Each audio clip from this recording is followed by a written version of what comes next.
Okey, untuk perkongsian kali ini, kita akan buat sesuatu yang menarik. Kita akan bedah siasat satu dokumen pendidikan, satu pelan tindakan yang direka untuk satu tujuan, nak bagi satu sekolah ni jadi ulat buku.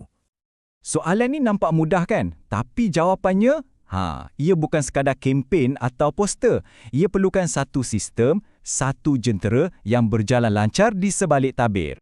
Dan inilah jentera tu. Nampak macam serabut kan? Penuh dengan kod, nama, tarikh, pening kepala tengok lama-lama. Tapi jangan risau, kita akan bongkar jadual ni sama-sama satu persatu sampai kita faham macam mana ia berfungsi. Baiklah, jom kita mula. Apa yang kita tengok ni sebenarnya adalah sebahagian daripada pemugaran program Nilam Kids 2026. Ini bukan pelan untuk sebulan dua ya, ini pelan untuk sepanjang tahun. Jom kita tengok apa misi utama dia. Okey, tengah-tengah program ni, kita jumpa singkatan B2CM. Ia bermaksud baca bijak dan celik maklumat. Nampak tak?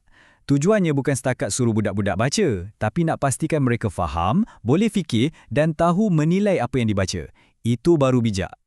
Sekarang, bahagian yang paling seronok, macam mana mereka susun semua ni? Jom kita tengok struktur dan tulang belakang keseluruhan program ni. Perkara pertama yang kita perasan, jadual ni terbahagi kepada dua. Sesi pagi dan sesi petang. Ini bermakna program ni berjalan sepanjang hari persekolahan. Tak ada siapa yang akan terkecuali. Semua orang kena terlibat. Kita tengok sesi pagi dulu. Ada 20 slot masa yang dikhaskan untuk membaca. 20. Ini bukan sikit tau. Ini menunjukkan komitmen yang sangat tinggi dari awal pagi lagi. Dan tu baru sesi pagi. Untuk sesi petang, ada lagi 19 slot tambahan. Kalau kita campurkan kedua-duanya, kita dapat 39 slot membaca yang khas. Ini betul-betul menunjukkan betapa seriusnya sekolah ni nak jayakan program membaca mereka.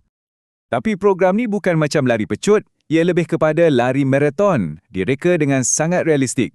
Ia mula pada minggu kedua, iaitu 19 Januari, kemudian ada berhenti rehat untuk cuti Tahun Baru Cina dan Hari Raya, dan berakhir pada minggu ke-11. Nampak tak? Perancangannya sangat teliti dan mengambil kira kalender sekolah. Satu plan yang hebat takkan jadi apa-apa tanpa orang yang melaksanakannya kan? Jadi siapa wira-wira di sebalik tabir yang menggerakkan semua ni?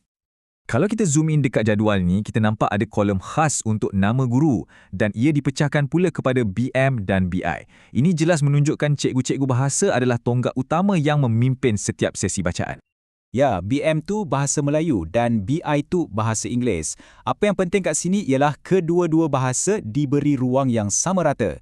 Ini satu pendekatan dwibahasa yang sangat seimbang. Tapi, ada lagi satu lapisan yang menarik. Cuba tengok lajur waktu sit-in MMI. Ada nama-nama macam Cikgu Filimena, Cikgu Alfarina dan Cikgu Huan. Ini macam satu lapisan penyeliaan di mana guru-guru yang lebih senior mungkin akan masuk kelas untuk pantau dan pastikan kualiti sesi bacaan tu sentiasa tip-top. Jadi, ringkasnya, dari jadual ni saja kita dah boleh nampak satu pasukan yang tersusun rapi. Kita ada guru bahasa sebagai pelaksana, penyelia sebagai pemantau kualiti dan sudah tentulah para pelajar sebagai peserta utama. Semuanya bergerak seiring. Okey, jadual dah cantik, pasukan pun dah mantap. Tapi, macam mana pula dengan data? Macam mana mereka nak rekod semua aktiviti bacaan ni? Ini satu cabaran logistik yang sangat besar. Kalau tak ada cara yang bijak, cikgu-cikgu boleh habiskan masa berjam-jam hanya untuk merekod data. Mesti ada jalan pintas yang genius. Nah, inilah dia jawapannya. Tersembunyi dalam dokumen tu sendiri. Ayat keramat dia ialah kaedah teach-in, Nilam. Kuncinya dekat perkataan berkelompok atau bulk. Maksudnya, mereka ada satu cara untuk rekod bacaan ramai murid sekaligus. Prosesnya sebenarnya sangat mudah. Boleh kita pecahkan kepada 3 langkah. Pertama, murid-murid baca macam biasa dalam waktu yang ditetapkan. Kedua, cikgu akan gunakan kaedah teach-in Nilam ni. Dan ketiga, boom! Semua data bacaan direkodkan sekali harung. Cekap, pantas dan menjebatkan masa. Jadi, selepas kita dah bongkar jadual, kenal pasti pasukan dan faham kaedah perekodan, apa gambaran besar yang kita dapat dari semua ni? Apa cerita di sebalik dokumen ini? Di satu sisi, kita ada matlamat yang sangat murni nak lahirkan generasi yang baca bijak dan celik maklumat.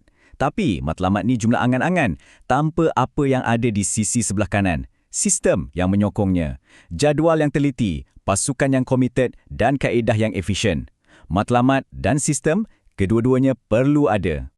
Inilah pengajaran paling besar yang kita boleh ambil. Kejayaan dalam pendidikan atau dalam apa-apa bidang sekalipun jarang sekali datang secara tiba-tiba. Ia adalah hasil perancangan yang rapi, satu pelan tindakan tersembunyi yang menjadi tulang belakang kepada segalanya. Jadi, saya nak tinggalkan anda semua dengan satu soalan untuk difikirkan. Cuba lihat di sekeliling anda, di sekolah, di tempat kerja, atau dalam komuniti anda sendiri. Agak-agaknya, apakah sistem-sistem tersembunyi yang sedang bekerja keras di belakang tabir untuk memastikan kejayaan semua orang? Fikir-fikirkan.